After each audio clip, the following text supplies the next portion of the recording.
We have a tendency as an industry to hyper-focus on the speed of collection. And we don't focus on On this episode of the RCN Podcast, the Senior Business Development Manager at FARO Technologies, Kipp Ivey. I've always been a computer guy. I've been involved in 3D modeling before BIM was even an acronym. And you got this ecosystem of tools. You've got 360 photos on one end of the spectrum, and you've got the terrestrial laser scanners on the other end of the spectrum. And in between there, you've got what the new devices and new technologies allow us to do is we have to look at it as not a replacement, but an augmentation. Look at what does it enhance, how can it help us. That's the kind of the wild card that nobody really talks about too much. It's now about building out that digital toolkit. It's not as dense as other points, about 36 seconds a scan. Yeah. Compared to, but I believe that is the next big thing is that. Welcome to the Reality Capture Network podcast. We're excited to have another fun conversation today. We're going to welcome Kipp Ivey for joining us from FARO. Thanks for jumping in the call today. Well, thanks for having me, Matt. We are excited. I know you've had a fun journey in the industry, and you are really deep into the new technology and forward thinking. And so, but before we dig into today and the future, I really love hearing the personal story of each of our guests because I think it's fun hearing the experiences they've had and kind of where they came from. And, hearing their journey, what got them into the industry and everything. So take us back on a little bit of your history. Well, it depends on how far back you want to go, right? I always come back to, you ever see the movie We Bought a Zoo? Yes. So there's that one scene where Mark Wahlberg's and he's taking his kids down the sidewalk. And he said, this is where I was standing here, and I looked through the window, and there was your mother. Right? And there was the most beautiful woman I'd ever seen. And he goes into the conversation around it. All it takes is 20 seconds of courage, right? So I go back, I look at my career and I look at where I am today. And it's, sometimes, whether you believe in destiny, whether you believe in that kind of function. But I look at, everything that I've done, even starting, in high school, has led me basically to the career that I have today. It all just seemed to tie together. So, as I go back in that period of time, when I was in high school, I was captain of the football team, but I was also drama student of the year, right? And so I was home on spring break. I was actually on my way to play collegiate football, and I was home, and my friend said, "Hey, there's this musical group playing in town. Do you want to come see them?" Of course, when I was in high school, I did theater, did musical theater, did voice on top of, playing sports. And so I went, and at the end of the show, they said, "Hey, we're taking tryouts for next year's cast. Does anybody want to try out?" And my buddy was like, "I dare you to try out. I dare you to try out." And I'm like, "What are they going to do? Say no?" So I said, "Sure." So I did. And I get this letter in the mail 4 weeks later that I was accepted to next year's cast. Now there's a poster behind me, group called Up With People. And so I weighed my options, and so I left home, gave up my college career and left home and ended up being a dancer of all things. Actually had to do a Polish folk dance, for example, for the Pope kind of function. Wow. But that period of time, I found myself being put in situations where I had to interact with people I had never met, right? And learning that conversational skill, other than the fact of being on stage and all that other kind of function, getting over the fear side of it.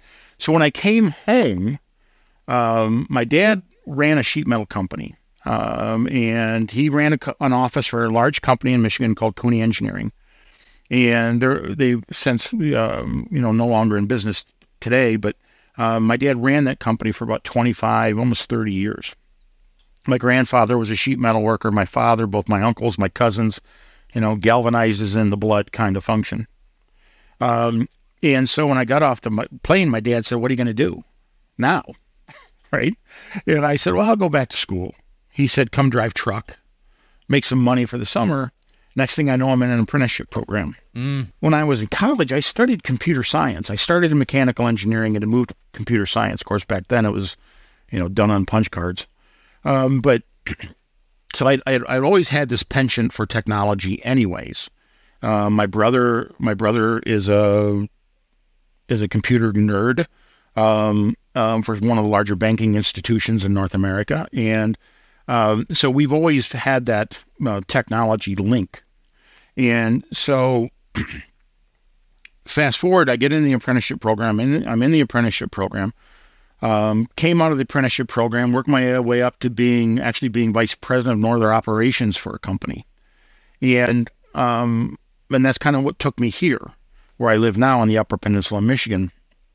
And then, as we got bought, and I couldn't, I struggled with the new owner a little bit, and so I was looking for a career change. So I had met a gentleman that I'm sure you're well familiar with, by a gentleman by the name of Todd Libby. I was an end user of the QuickPen estimating software. And I knew the owner of QuickPen, a gentleman by the name of, if there's a Hall of Fame someplace in the mechanical industry, it's going to be, Curtis Broughton's face ought to be there, because he invented QuickPen.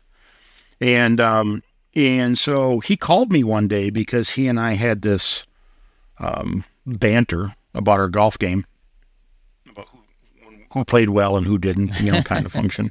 So he called me because he just shot a really good round, and I said, Curtis, you wouldn't want to hire a salesman, would you? Phone goes silent, and he goes, "Are you serious?" And I go, "Well, since you answered that way, yeah." He said, "Well, can you come be to Denver next week?" So I flew to Colorado and interviewed for like 2 days. They offered me a role, came back home, talked to my wife, and we threw caution to the wind and kind of functioned, because I had 3 young kids, had never had a sales role like this, and went to work for QuickPen. And then pretty much sold in almost every state in the United States over a period of time. We got acquired by Trimble right around 06, 07, as part of the new MEP group that Trimble had created. And then I was with Trimble even during the period of time when there was an interaction between Trimble and FARO. At that time, we actually sold FARO scanners that were rebranded TX5s. And that's where I got ingrained into the FARO workflow. And around 2016, I was looking for a new role. And FARO came calling and asked me if I'd be willing to come work for him. And that's kind of how I ended up here, but I look at that journey, right? Being on stage, having to have those kind of conversations, my technical skills that I gained when I was studying computer science, and I've always been a computer guy. And then getting involved in the actual skilled trades has led me to this point of inflection where I've been able to, blessed actually, to be able to marry my love for construction and the love of our industry with the technology side. And I like I said, not everybody can say that they have that that type of career path, that they've able to marry most of their passions into a single career. But I've been really blessed from that perspective to be able to do that. And and I think it gives me a unique vision into this space. Yeah, absolutely. And that's why I love hearing that story and what people's paths look like that get them into, a laser scanning company or a drone company or doing virtual reality. It's like, well, we know you didn't start there. So what was your background? What were the interests? How'd you get into the role? And hearing that background journey, I think is interesting, because one of the struggles we as an industry have when we look at new technologies is a lack of personnel. And so I look at the journeys and the stories of all these different people I talk to, and I'm like, how did they get an interest? What piqued them? How did they get pulled in? Because it may give some of us in the industry an idea of like, how can we inspire more people to get in? What type of background would be an interesting fit for a different type of role? It's interesting. You look at construction today, and you think, I gave a talk a while back about the gamification of construction. And how construction today looks more like a game than it ever has, right? Whether it's, once again, I've been involved in 3D modeling before BIM was even an acronym, right? And, when I go back to those early days, like QuickPen, during that period of time, they had an application back then, way back when, called iDraw. And it really defined, especially in the East Coast, especially in the New York space and that areas, it really defined how ductwork should be drawn, right? And that 3D modeling was already being downloaded to plasma tables for fabrication well before BIM even became a function. And then of course, QuickPen then brought in the Pipe Designer 3D, which is the piping add-on for AutoCAD, and so forth. And so Curtis always had this vision. And, and I've been one of those things, I think, I was blessed to be able to be mentored by an individual like Curtis, at those early days. Sometimes I think he was probably 10 years ahead of his time, because I think about some of the applications that we used to have, these long lunches where we would literally just bounce ideas off of each other. And I've always been one of those guys that tries to think outside the box. And we would come up with these ideas, and now some of those things we wanted to do, we couldn't do because the technology wasn't capable, right? The computers weren't even capable of doing it. And now some of those functions are pretty much commonplace, right?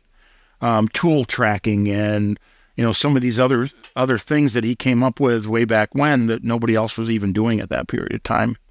But you're right. I mean, we're struggling as an industry, I believe, in attracting young minds to construction, because all they see is the dirty guy walking down the street with a hard hat and his clothes all tattered, and he's tired. He just goes home and he just wants to lay down and take a nap kind of function. And what they don't see is the technical side of construction, the world that that we live in, right? Whether it be the 3D modeling applications, even some of the fabrication, the robotic fabrication that's out there today, and then moving on into the world of reality capture and virtual reality and augmented reality and extended reality, and they don't see that aspect of it. And I think as an industry, it would behoove us to talk more openly with these young kids, not just about apprenticeship programs and the potential ramifications of cost of not having to go to college, and potentially carrying on a student debt loan or whatever the case may be. But we don't show them the technical side either, and say, look, there's more to this than slinging a wrench. There's more to this than swinging a hammer. But I go back to, like, my dad used to tell me all the time when we first bought our computerized estimating solution. He said, son, I don't care if you use a computer estimating solution or not, because if you don't understand the industry and you don't know how to estimate, there's no program on the planet that is going to teach you that. So I even though I learned to estimate manually first, and then I migrated over into computers, right? And I think that's everybody's looking for a magic bullet, right? But no such thing exists. It doesn't matter whether it's reality capture. It doesn't matter if it's estimating solutions. It doesn't matter if it's your CAD application, whatever that CAD application. It is garbage in, garbage out. And so, the skill set that is learned as a tradesman, I believe is one of the functions that will lead the industry to advance forward. I remember back in the early BIM days, people used to ask me all the time. They used to say, well, do you have that BIM software? And I'd be like, first, no such thing exists, right? It's like digital twin, right? I mean, it's a process, right? And BIM is a process. It's not a thing. It's a process. And I said, look, it can be achieved through a myriad of solutions. And they said, well, where do I find a good draftsman? Where do I go find a good detailer? And I used to tell them all the time, go look in your shop. Find that young kid that has a penchant for computers, that has a penchant for wanting to have that kind of work in that kind of environment, because it is going to be easier to teach, CAD to a tradesman than it will ever be to teach the trade to a draftsman. And if you don't know, especially if you're drawing slope systems, it's an art. And if you don't know what you're drawing, you can turn out a lot of garbage. So, so I think knowing the industry helps dramatically from that perspective.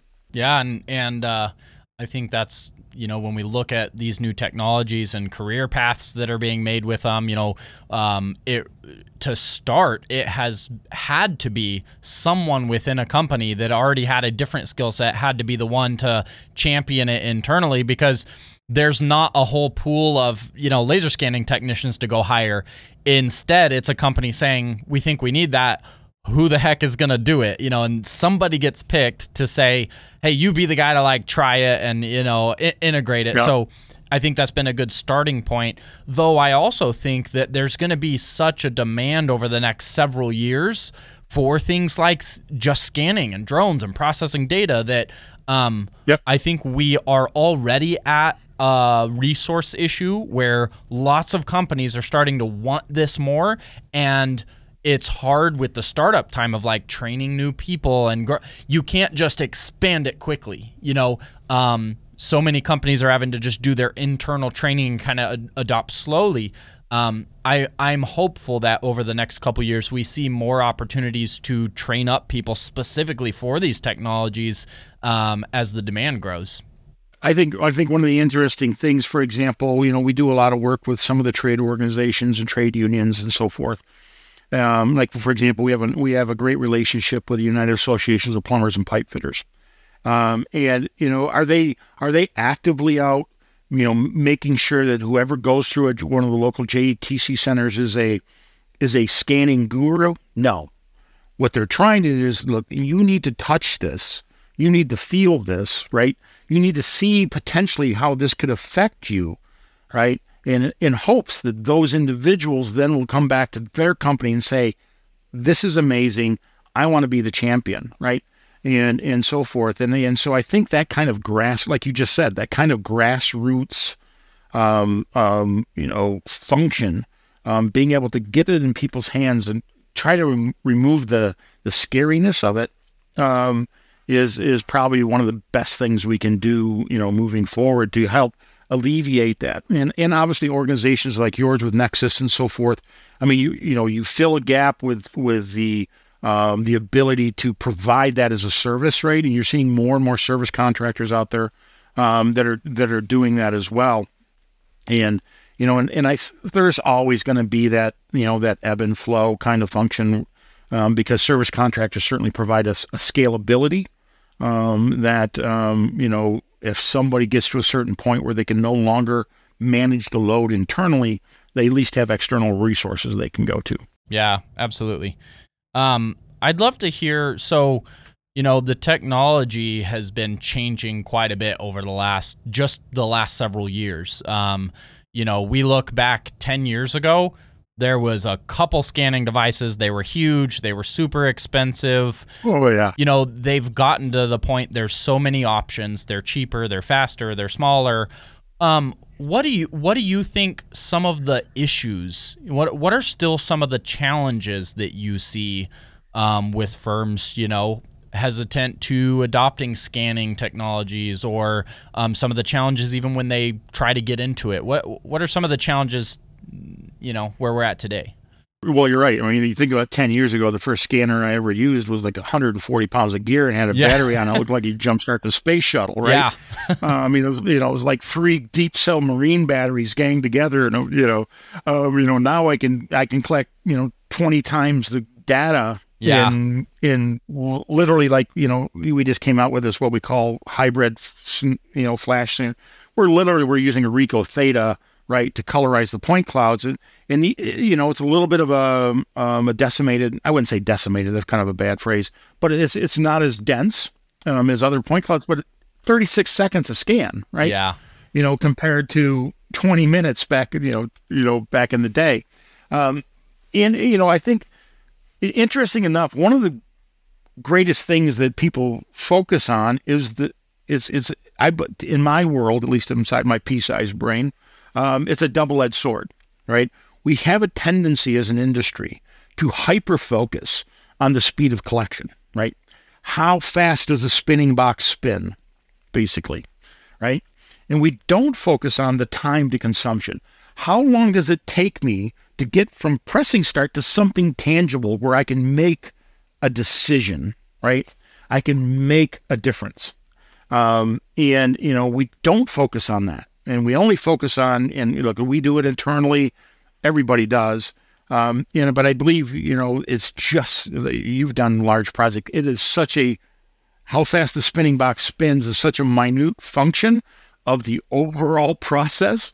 And so I think, and I keep coming back to this, and I think even at your very first RCN, somebody asked me you asked me a very similar question. And I still hold that answer is true. I believe that the next big thing isn't going to be hardware. Yeah. Right? There's always going to be evolution, right? As a tech company, if we don't evolve, we die, right? It's that simple. But I believe the next big leap, huge leap, will come from the consumption end. And so that's going to be the software applications, the cloud-based applications. I believe AI is going to be a huge part of that. You're already seeing iterations of that, of AI having its impact on the world of reality capture. But I believe that is the next big thing, is that consumption end, so I can process the data better, so I can make a decision faster. I mean, everybody's always looking for that, we're an instant gratification world, right? We put out a text message, and if you don't get a response rate back, you're like, oh, she's mad at me. They hate me. Right? They won't, yeah. She hates me. They don't like me anymore, right? You text you text your wife, and she doesn't answer right away. The first thing you think of is, what I do wrong now? Yeah. Right? Yeah. And so, but that's the world we live in, right? And I think in many aspects, I think we expect that even in work. And even customers sometimes expect that, and clients expect that they think that scanning or anything is just a magic button, and they don't understand the entire process. And so I think getting to that point to where I can make a tangible decision faster is probably going to be the next big thing. And I would have to believe, I know that's where we're focusing as a company. I know we're always trying to improve our time to consumption and so forth. We're definitely improving the time of collection, but we want to try to improve the time to consumption, because that's really where it matters. And that's where the rubber meets the road. Yeah, I fully agree. I answer very similarly when people ask me, hey, out of all the things you look at, what do you see coming down the road? My answer for a while now has been the same. I'm like, honestly, I don't care what is next. I care more about helping people use what's already here, figuring out the right tool for their type of work, and figuring out the workflows, and figuring out how to use that data right. Because the scanners are all amazing. The mobile scanners that are out, you can scan from your phone, you can scan from terrestrial, the scanners are awesome. And I think now making sure people are using the right type of device for the job and the workflows to get that data and use it, and that process needs to be ironed out for people more than a new scanner, a faster scanner, more points. Yeah, well, yeah. I mean, you almost have to always go to the end, right? What is your goal? What do you hope to achieve, right? What is your acceptable level of accuracy, right? That kind of function. I think about the world of digital twin, right? And I have a love-hate relationship with the phrase, right? I know you're kind of an academic around these kind of functions, and like I am as well, I know that digital twin has an academic definition, right? Dr. Michael Greaves created that kind of process, that definition. Now, I haven't had the opportunity to speak to Dr. Greaves personally. I don't know if you have been lucky enough to or not, but but I read some of his earlier white papers on the subject and so forth, and so when I see somebody says, oh, I scanned a rock, I created a digital twin of a rock, and I'm like, no, you created a copy of a rock. That's not a digital twin. It's much broader than that, and it's a much deeper topic than just scanning something. Now, scanning is an integral part of a digital twin process, but a digital twin is more than that. And and that's where I think as I take a step back, and especially after we purchased, like you just mentioned, you got this ecosystem of tools, right? You've got 360 photos on one end of the spectrum, and you've got the terrestrial laser scanners on the other end of the spectrum from an accuracy perspective. And in between there, you've got the handheld devices, you've got the SLAM algorithmic collection, as well as photogrammetry. And, so it's this broad spectrum, each having its own level of accuracy, each potentially having its own unique need and or solution for the end user. And so that's why I think, from a conversation perspective, as an industry, we almost have to begin having a conversation like we had in the early BIM days, where everybody said, do you have that BIM software? And then eventually over years, we progressed into the LOD space, right? Okay, let's define BIM, right? Let's define the levels of detail and the levels of development so we can achieve the appropriate goal based upon need. And I think the same thing has to happen in the digital twin space. We have this massive umbrella called digital twin. And so about a year and a half ago, I came up with the idea, I threw out this on a whim. We had just purchased Hollow Builder.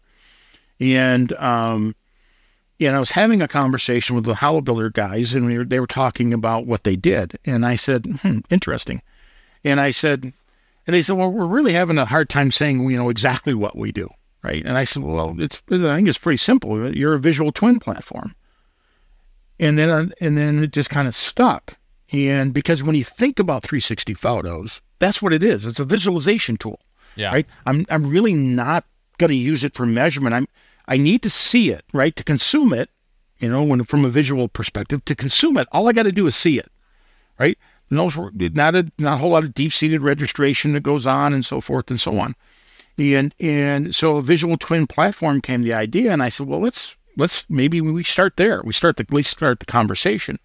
So we talk about visualization and visual twin, and then I moved myself into the SLAM algorithm, the SLAM type functions where you're going to get that that medium accuracy kind of function. You're never going to get the same accuracy with a SLAM that you will terrestrial laser scanning. The technologies are a little bit different, and maybe but typically I see most people when they're working within the context of SLAM, they're focusing on the space, right? Everything that's in the building, not necessarily the individual components confined within the building. They're worried about the space, right? Whether it's external or internal. So drone-based, and I'll even throw photogrammetry into that kind of function, where I'm really worrying about the overall context and the overall space. Maybe that's something you could call it a spatial twin, whatever you want to call it, right? Yeah.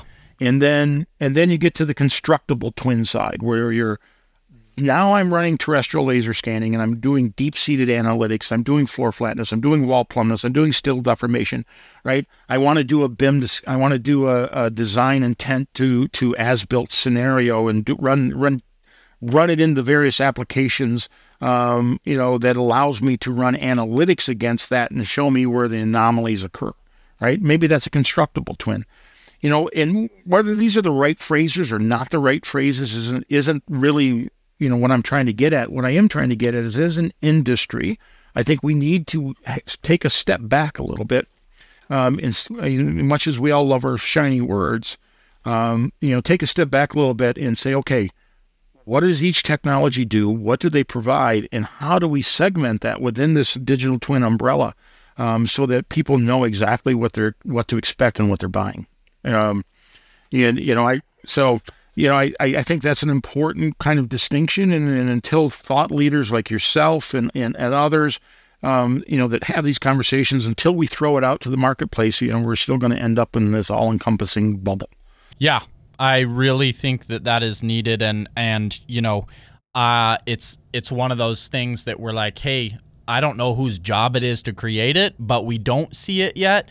And we are offering ourselves to be a organization or a platform to say, look, we've got this big community of people in the space and in the geospatial market, and the vendors and the maybe we host this and we bring in the experts from the industry to help define it and help build it. But one of the whole reasons I've started putting a focus on education is because over the years, I keep seeing people not truly understand what device should be used where and how do we get certain data accurate enough.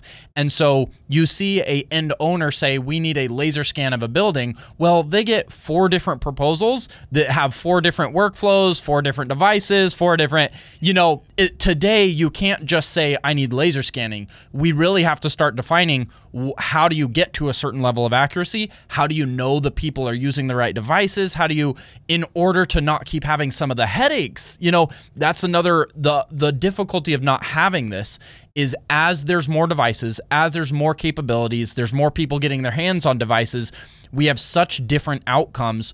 And when you get into critical use projects of steel fabrication, and that accuracy has to be super tight. When you get into visualization, it really doesn't. And there's nothing defining that right now. It's kind of like everybody's a shot in the dark. You don't really know what you're getting until you get it. But it's kind of like the old, when you used to estimate, construction projects way back when, right? And somebody would say, well, why is there such a disparaging difference between these two, bids, right? And then you'd really have to dive in and you have to look at, well, what did they use for equipment? Did the equipment they use even meet the specification? And all these other kind of functions, what were the changes? Did they do, like in the sheet metal world, were they assuming that we were going to be able to put in round ductwork versus square, and they were trying to do square to round equivalencies and all these other kind of functions, and people always played these different games. And so you ended up with these mishmash of bids, and the old saying used to be, probably the guy that got it right is the guy in the middle. Yeah. Right? The guy that's off in left field really didn't want the job, and the guy that's really cheap really needs it, and he probably cut some corners. So the guy probably the guy to take would be the guy in the middle. Yeah. Right? At least you're probably going to get what you need. And I think, even when you think about laser scanning, I think a terrestrial laser scanner, like the FARO Focus, for example, it's kind of a utilitarian scanner, right? Any terrestrial scanner is. You can do everything that you want to do with the other applications in a single device. But, as you know as well as I do, there's a teeter-totter that exists in the world of reality capture. And on one side is speed, and on one side is accuracy, and it's a parasitic symbiotic relationship, and one gives to the other. And so you then have to be in a way on that teeter-totter. What is my acceptable, give to be faster, or my acceptable give to be accurate? What is that acceptable give? And so you end up having that conversation. And it used to be, if we were having this conversation 5 or 6 years ago, I would say, because of the cost of the hardware and so forth and so on, even 10 years ago, I would say your choice is you're going to have to choose, right? Because you're not going to be able to buy all of them. You're going to have to choose. Today, I don't say that. I think the cost of hardware has come down so dramatically through, manufacturing costs and so forth and so on, just by nature, just like computers, that it's now about building out that digital toolkit, right? And my grandfather used to tell me all the time, the most expensive tool in your toolbox is the one you don't have, right? In the world of scanning, the most expensive scan is the one you didn't take. And so somebody said, well, how many scans do you think I should need here? And I said, I don't know, take that plus 10% and you'll probably be accurate, because at least then you won't miss something. Yeah. And I'd rather have too many scans and not need them. Yep. Than not have enough scans. And when it comes to the toolbox, I would rather have a full ecosystem. I would want my team to have 360 photo applications. They're cheap. The hardware's cheap, right? Provides a great level of clarity. It's easily democratized, from a data perspective. It's lightweight. And I don't even know why people don't even consider 360 applications like that, just even on the estimating side. Yeah. Forget progress tracking, right? And I used to have that conversations internally saying, oh, construction progress management. I said, look, if you say that's who you are, that's all you'll ever be, right? But there's so many other applications for 360 photos. And I said, what about the estimating tool? I've been on job walkthroughs. You've gone on job walkthroughs, right? You walk around, you got your phone, and, back in my day, we had Kodak Instamatic cameras or whatever, and then you go back but the ability to use now something like this just for a job walk, to be able to take that information back and get some visual acuity around the space itself, right? Because I can trick a 2D photo. I mean, this camera's a prime example. I can go like this, and oh my God, he's got huge hands, right? No, it's how close my hand is to the lens. It's much more difficult to do that in a 3D image. Yeah. So I think even using that from just the 360 photos, even from an estimating perspective in construction, is a tool that most companies don't think about. And so from the ecosystem perspective, and then, you got to have some handheld mapping, right? I'm ambiguous about some of the handheld mapping solutions. I always make a comment, I'd probably use it to get my countertops quoted, but I don't know if I would have them fabricated from it. And then, the SLAM algorithmic collections, once again, there's a natural drift, natural imparted error in just by nature of technology. And then, the terrestrial scanning. So I think everybody should have, in honesty, every piece of it in their toolkit if they want to be successful in today's world. Yeah, and that's a thing I've always tried to encourage people too. I've always seen people in the industry, when there's a newer or a faster device, they would look at it as a replacement to whatever else was before and slower or more expensive. And I keep trying to put that in people's mind of, never look at a new tool and say, this handheld replaces the terrestrial. This, SLAM device replaces the handheld. Like, it shouldn't be a replacement. What the new devices and new technologies allow us to do is expand the use cases, because maybe it was too expensive to use slow terrestrial scanners for just a floor plan of a building in the past. Maybe, there's certain trade-offs. Yep. Even though it is being used, maybe sometimes the budget actually wasn't there.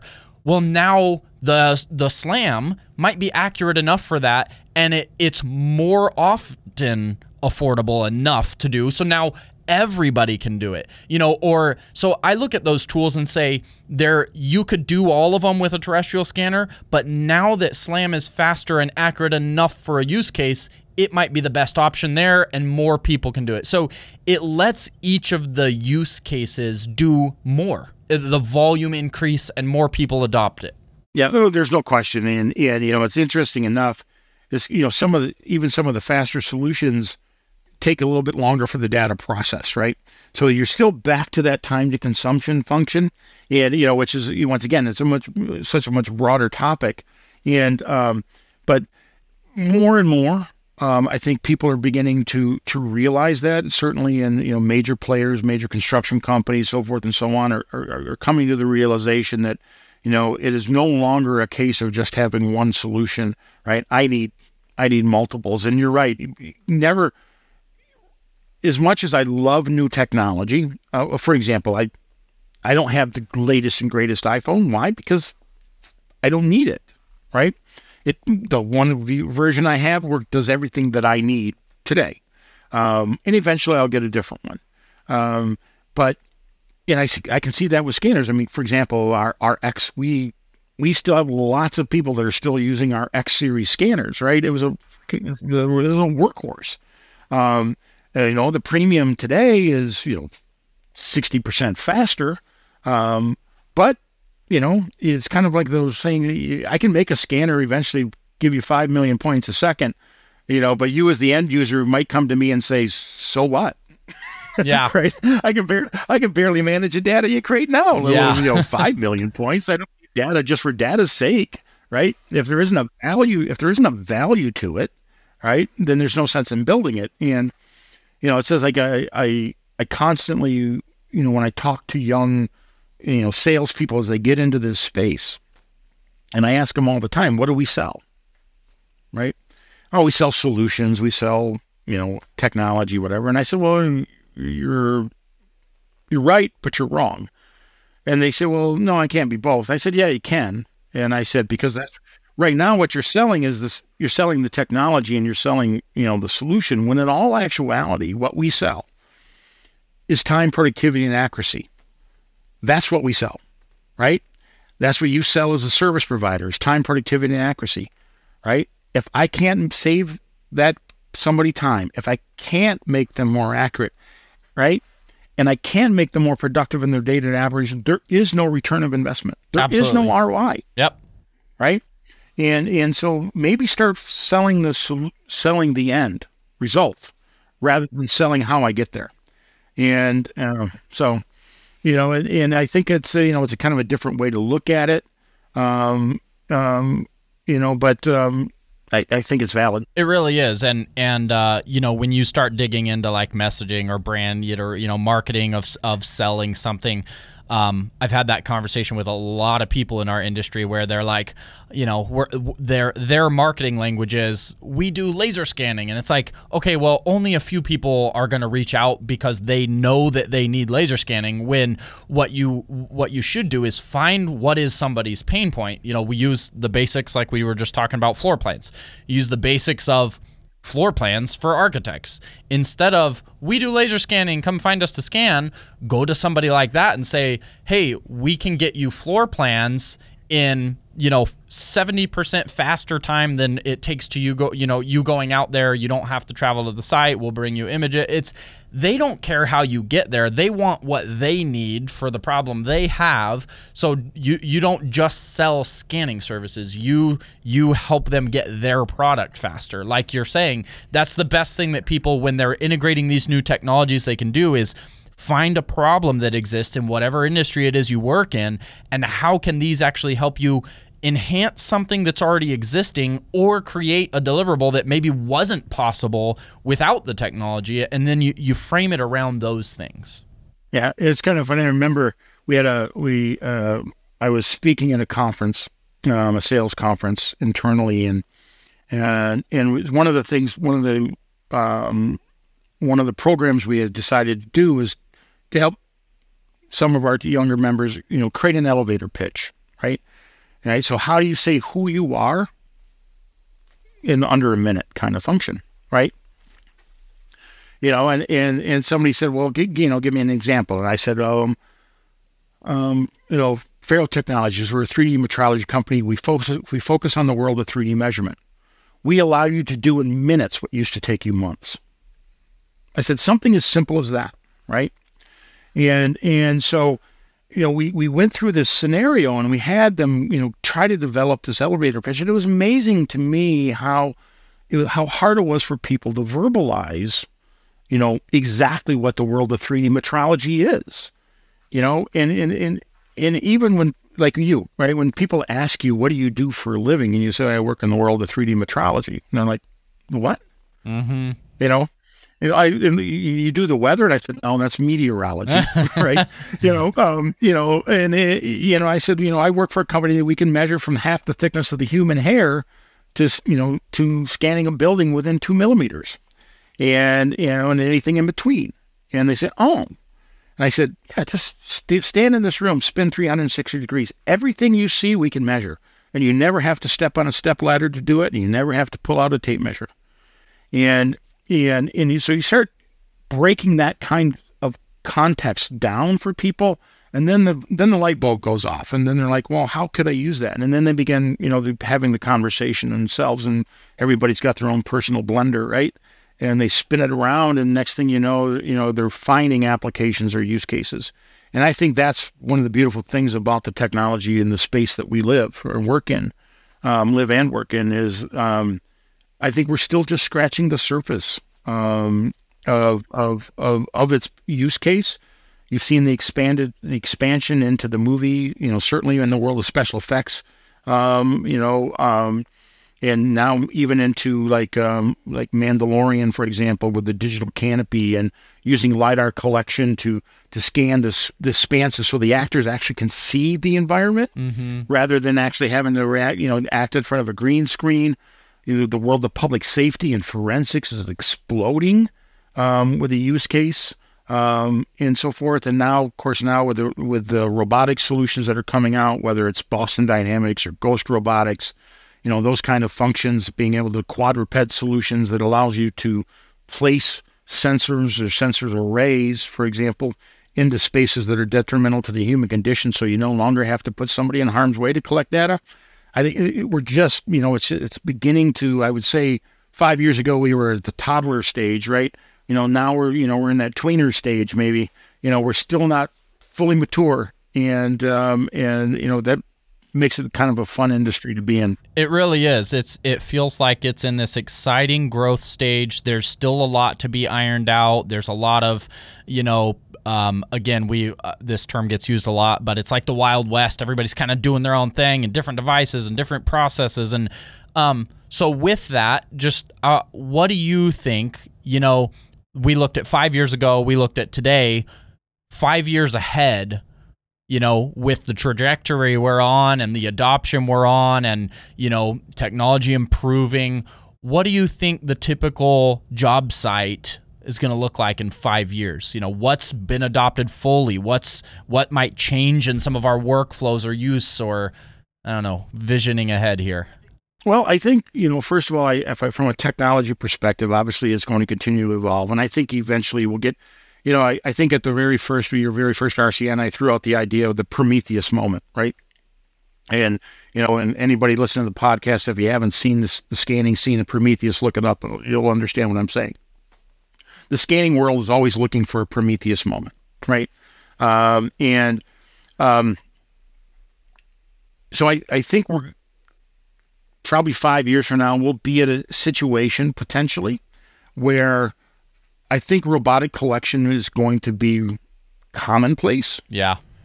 Not because humans can't do it, but simply because it's more functional. Now, there are caveats to that, right? I think robotic functions right now, obviously battery life is an issue.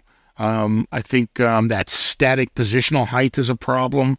Not being able to articulate up or down, so I get different elevations and different perspectives.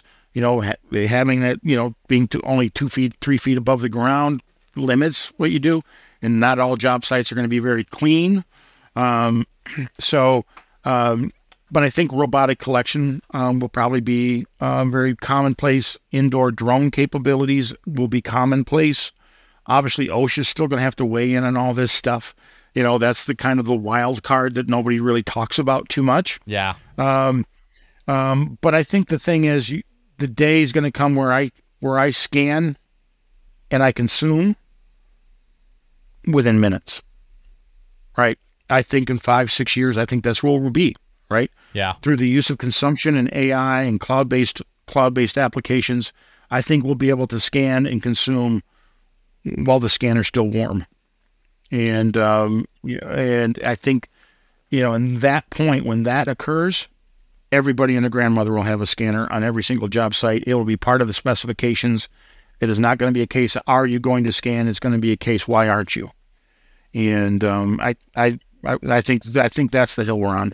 Yeah, and the part that I think some people maybe get afraid of is, okay, in this conversation, because I agree with you. I think autonomous capture and robotics are going to be a big thing in the next several years. In fact, even just this last 12 months, I've been kind of excited. I've had 3 or 4 different robotics companies reaching out that are working on platforms. Even something you just mentioned, yep, where they've got heads that will increase in height so they can change perspective of where they're capturing from. We'll see some of them at our conference this year. I do think that that's going to be the case, and I think it's going to be certain project types, right, that is integrated into, that it scans at night. It doesn't require someone to be there.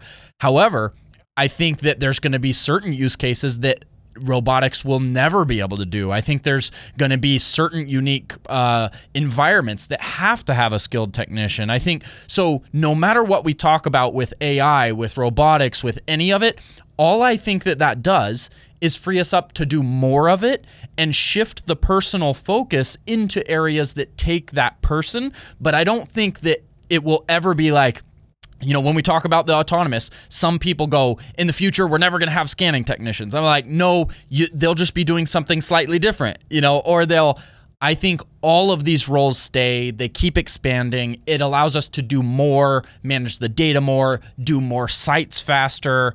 So I like to throw that part out there. It's an augmentation, right? You know, I go back to about 10 years ago. I was speaking at a conference about total stations. And scanning was, you know, wasn't very commonplace, but total stations were just coming into the fray, especially in the MEP space. And I remember a union member came up to me and was complaining to me. He said, "I don't like these things." And I said, "Well, why is that?" And he said, "Because you're taking man hours away from my men, my brothers." And I said, "Well, we want to be clear, you know, I'm a third generation sheet metal worker by trade, right?" And I said, union skilled labor is in my family. And I said, "But I completely and utterly disagree." And he said, "Well, how can it not?" And I said, "Well, here's a question for you. How many journeymen do you know that wake up in the morning and say, you know what I want to do today? I want to get on my knees on corrugated galvanized deck in 110-degree weathers in Phoenix, Arizona, and lay out hangars. That's what I want to do today." I said, there isn't a journeyman in the world that wants to do that job. Not a one. They're going to have the apprentice do it, right? They're going to take the low man on the totem pole, right? They're going to call it character building, and they're going to stick them on that corrugated deck. And I said, I think it's saving jobs. And he said, "Well, what do you mean?" And I said, "Look, it is a terrible thing to do. I've done it. And it's something that nobody really wants to do." And I said, if you look at labor today, I said, as trade unions especially, we're having problems getting skilled labor. We're also having to fight, other contractors from a cost perspective, because some say that, maybe we make too much money. And I said, so why not take one of the most menial tasks and automate it so that you can get done that function that nobody really wants to do, so you can get back to where your specialty is, hanging pipe, hanging duck, right? So you're not having to do that menial task of pulling a tape measure just to lay out a drop-in anchor. Yeah. And he said, well, I never really thought about it that way. And I said, look, I think you're saving jobs, because I can bring the cost down so you can hire more men and you can do more work.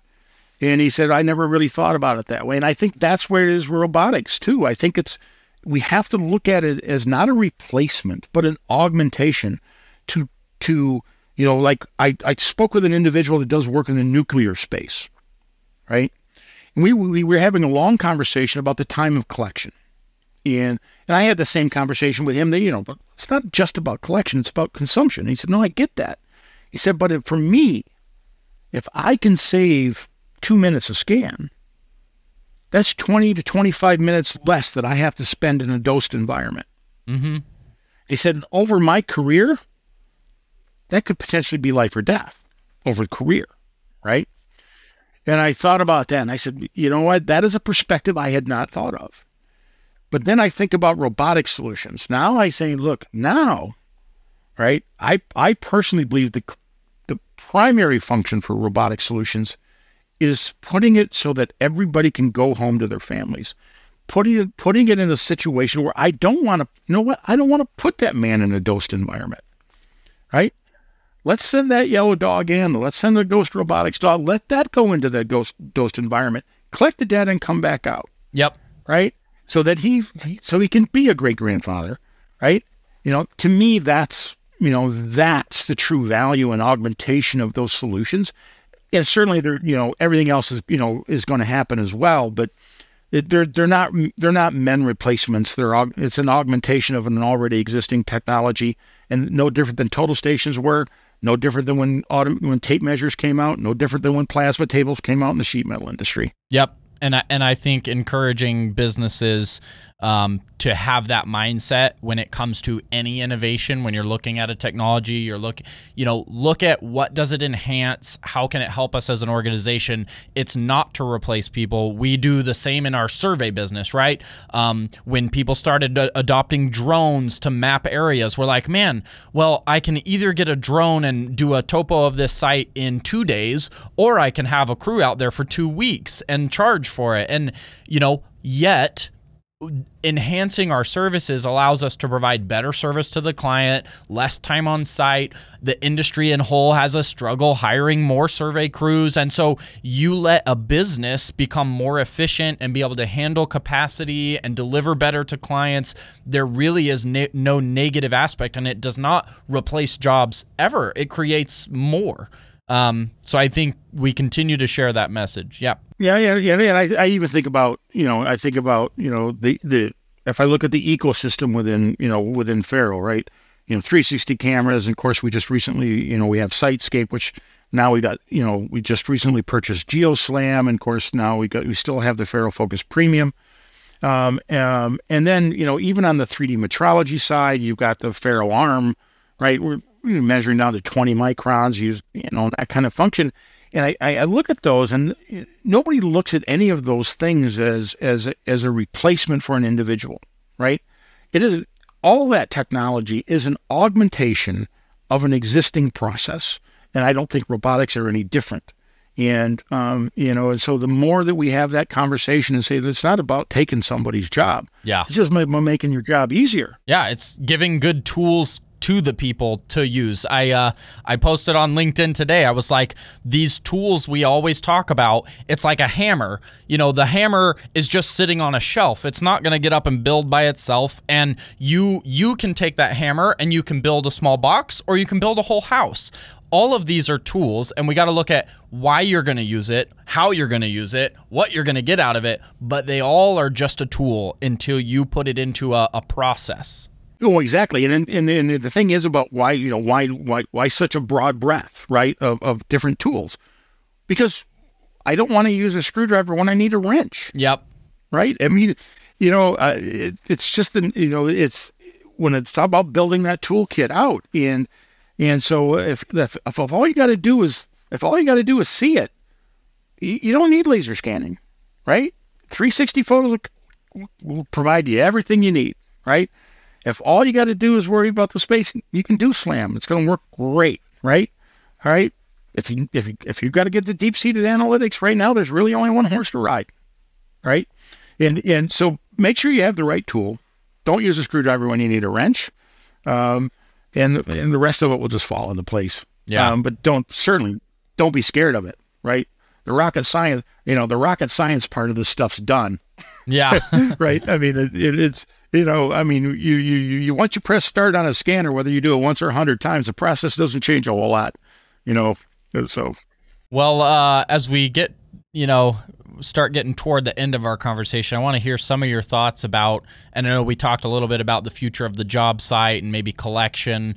Let's circle back to the words of the digital twin space, and maybe even metaverse or industrial metaverse. And, what do you see?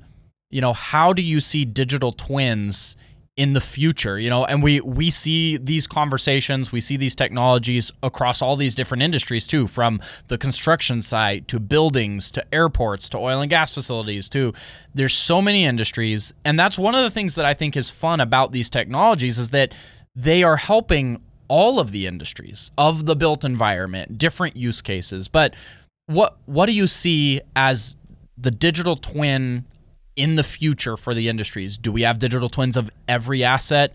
What are the main drivers of digital twin? Well, I think right now, I think more and more,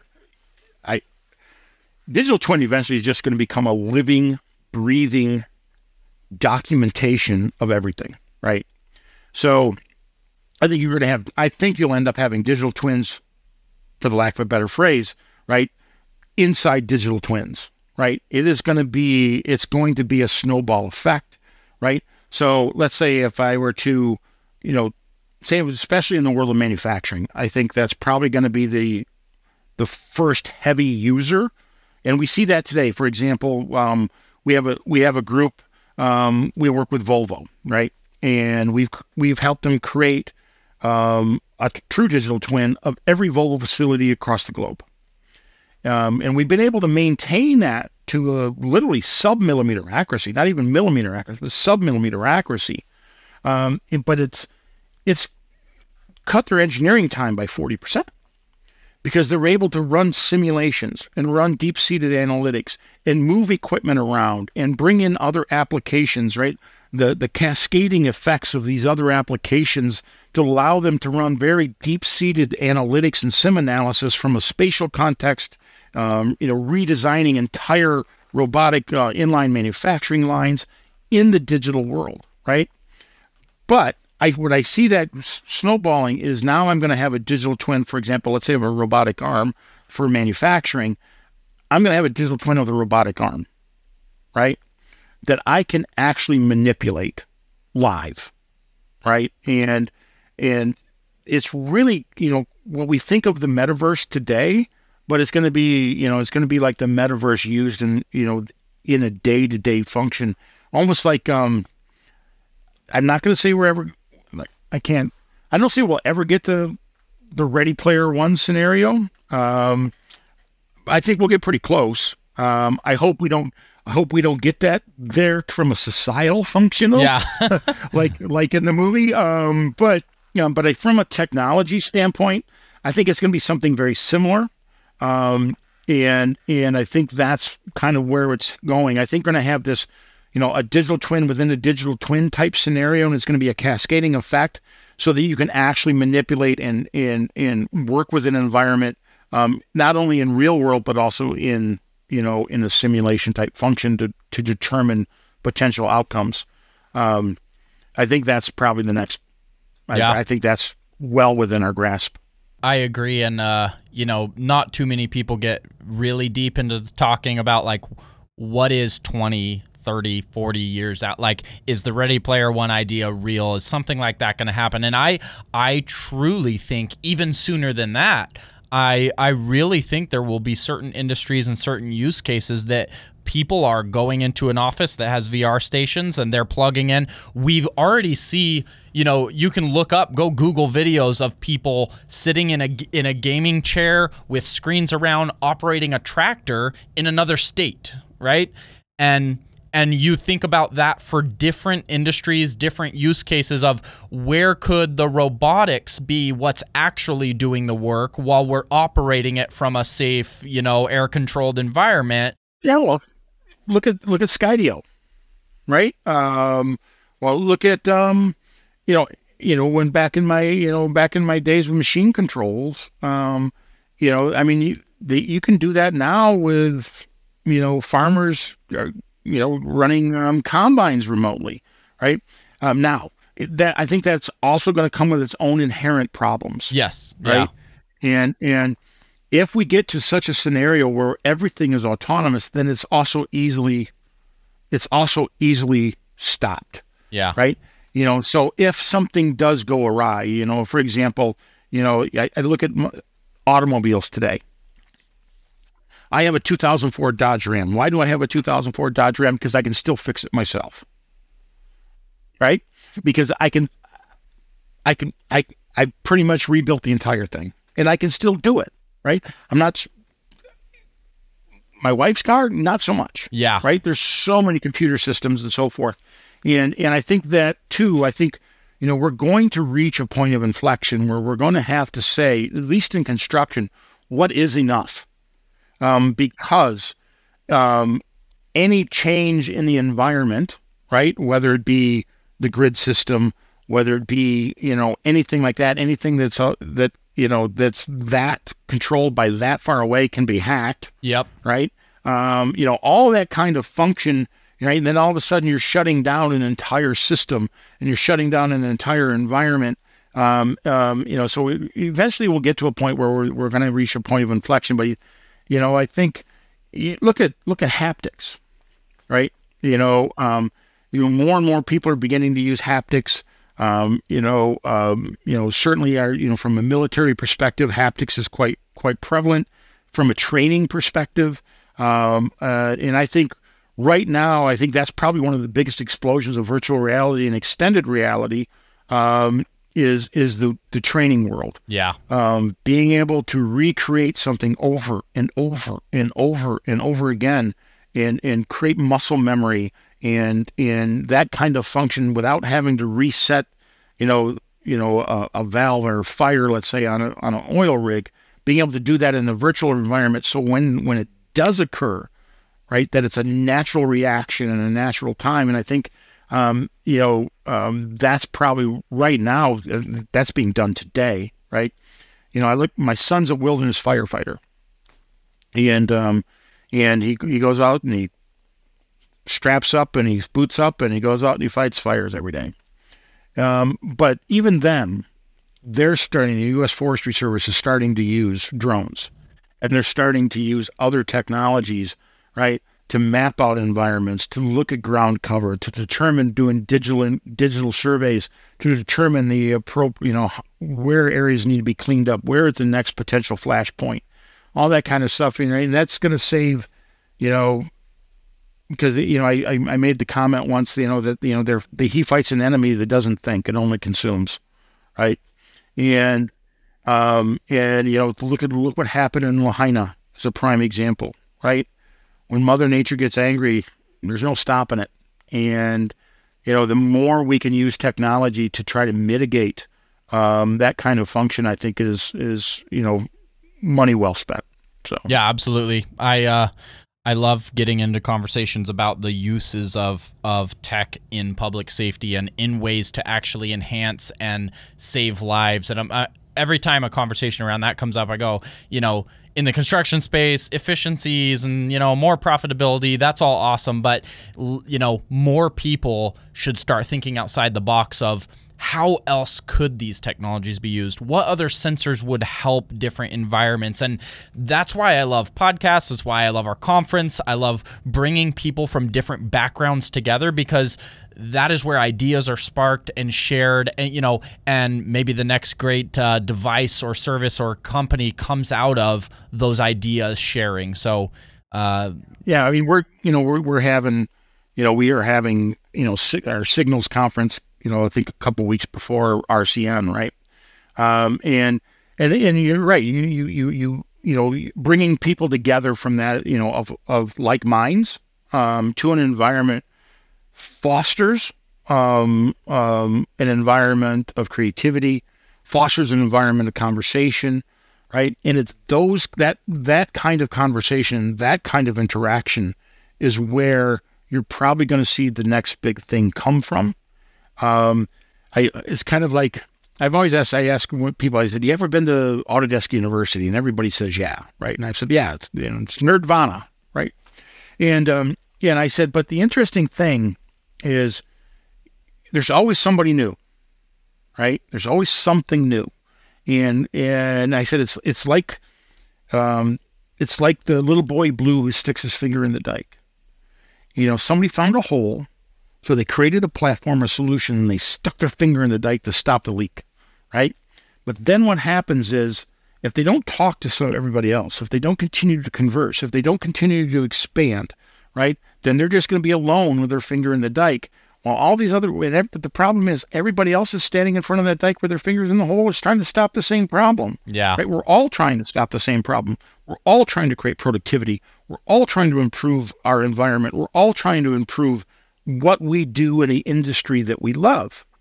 And so more and more, I think companies, I look at what we're doing internally and so forth, we're trying to be more open, and trying to be a little more even agnostic in many applications, understanding that, the days of just being like this, are over. And as an industry, we're going to have to be more, realize that the industry is massive and there's enough space for everybody, and we can all play in the sandbox nice, right? And if we do that, then the industry itself will explode.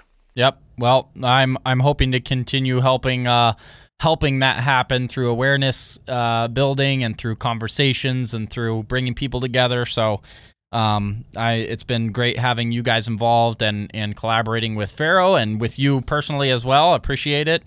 I know we've been on here a little over our time. I want to respect your time, but I do want to also, I've been asking this question at the end, and I just kind of enjoy the feedback that typically comes out of it too. You know, you've had a great career up to this point. You've gone through a lot of experience. You still also are very visionary and looking into the future. If you were to encourage someone younger today that's considering the industry, and you know, whether it's feedback that you would give yourself 30 years ago or you'd give someone coming out of school today, and I would say the advice could be technology related. It could be things you've learned personally, just life lessons. What is some advice you would give to some younger people today? I remember one of the first things interesting enough, my dad, I was blessed to be able to work for my dad and then work alongside my dad, right? And I remember when I was an apprentice, first year apprentice, and I was scrubbing toilets, right? And I was ticked. I was angry, right? Because all the other apprentices were out working in the field and I'm scrubbing toilets. And I remember I was sitting at home. My dad looked at me. He said, "What's your problem?" I said, I'm scrubbing toilets, right?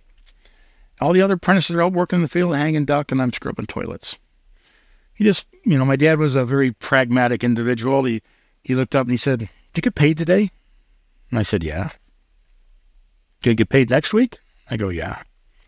That first year apprentice out in the field, is he making more money than you're making? And I go like, "No." He said, "Well, consider character building and go back to scrubbing toilets," right?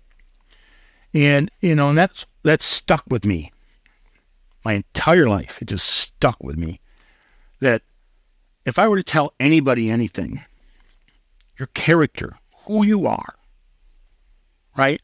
That is the most important, one of the most important things you have.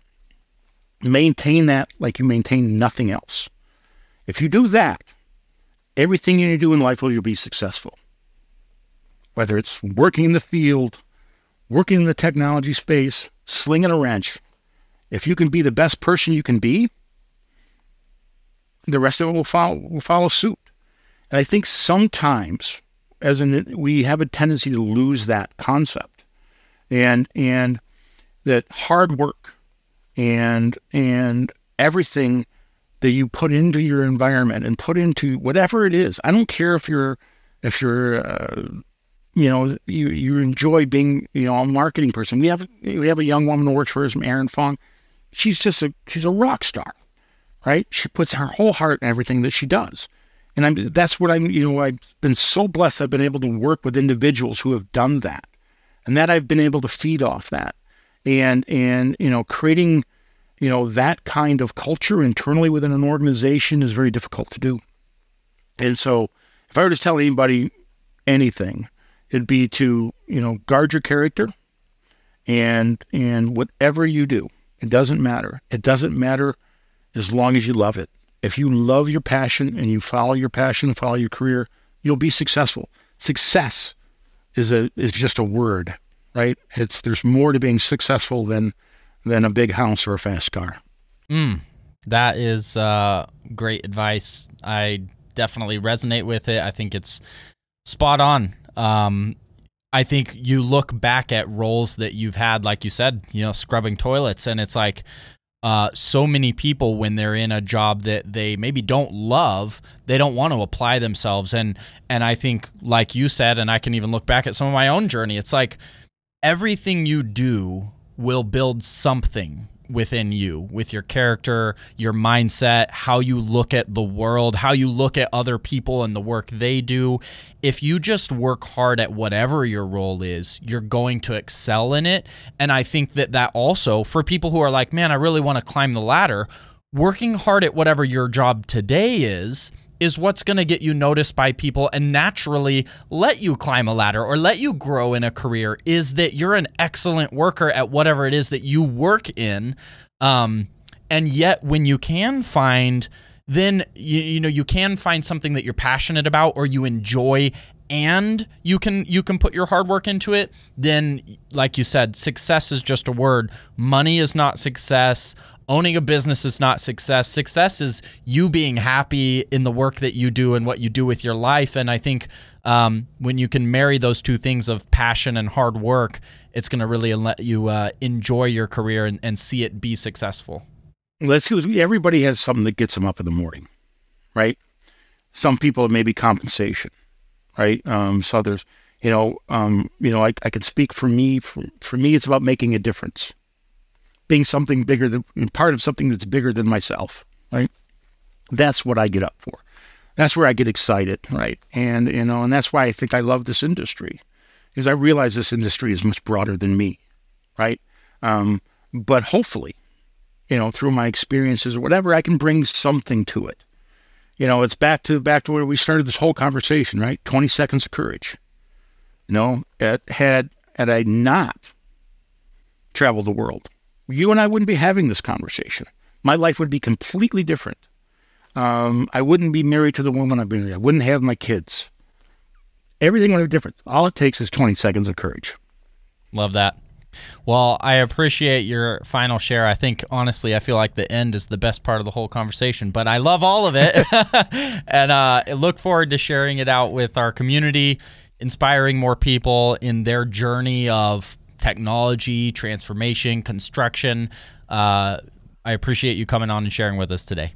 And thanks for the time. And, hopefully we'll see some people at Signals, and certainly see everybody at RCN. Yes, I'm sure we will. And we will be sharing out information about everything that's coming up with those that are listening. Thanks for tuning in, guys. We'll see you again next time.